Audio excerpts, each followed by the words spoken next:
Assalamualaikum warahmatullahi wabarakatuh. Pada sekarang ini, saya akan menyampaikan materi yaitu tentang ruang radiasi dari tugas instalasi listrik 2. Langsung saja masuk ke pertama, yaitu ruang sinar X. Yang pertama, seluruh permukaan lantai tempat perlengkapan sinar X berdiri harus dilapisi bahan isolasi, sesuai dengan IEC 6011. Yang kedua, pada seluruh bagian logam yang tidak bertegangan dari perlengkapan sinar X harus dipasang penghantar proteksi yang baik.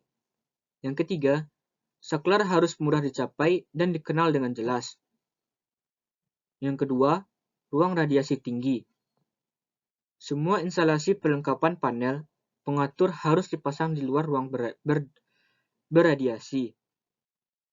Yang ketiga, ruang mikroskop elektron.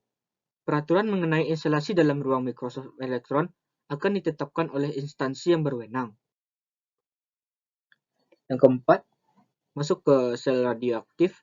Sel radioaktif ialah suatu ruang untuk menyimpan, mengolah, membentuk, atau memproses bahan radioaktif. Yang pertama, semua lampu dalam sel radioaktif harus dipasang dalam jarak jangkauan dari manipulator. Yang kedua, semua lampu sedapat mungkin harus tertanam di dinding dan ditutup dengan tutup yang tembus cahaya sedemikian rupa sehingga mudah dilepas hanya dengan menggunakan manipulator yang ada. Yang ketiga, semua lampu harus diletakkan sedemikian rupa sehingga dapat dilihat dari jendela pelindung. Yang keempat, dapat buang di daerah panas sekitar sel radioaktif yang mengandung udara radioaktif. Semua pipa instalasi listrik terdapat mungkin harus ditanam dalam tembok kabel yang ada di langit-langit supaya ditunjang dengan baik dengan ketinggian minimum 3 meter. Selanjutnya, ruang gamma. Ruang gamma ialah suatu daerah radiasi untuk penelitian dan proses dengan menggunakan sinar gamma. Kedua, semua alat pelayan instalasi listrik dan operatornya harus berada dalam ruang tersendiri, di luar daerah ruang gamma. Yang ketiga, penghantar yang digunakan harus tahan terhadap radiasi. Proses radiasinya X-link.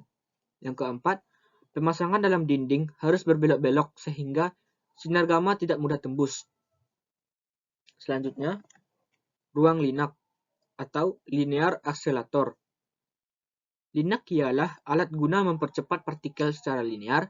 Semua instalasi listrik yang dipasang dalam ruang linak harus memenuhi persyaratan untuk ruang lembab.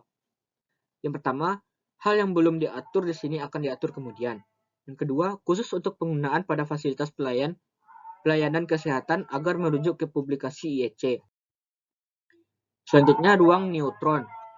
Semua perlengkapan listrik yang dipasang dalam ruang neutron harus memenuhi syarat untuk ruang ini.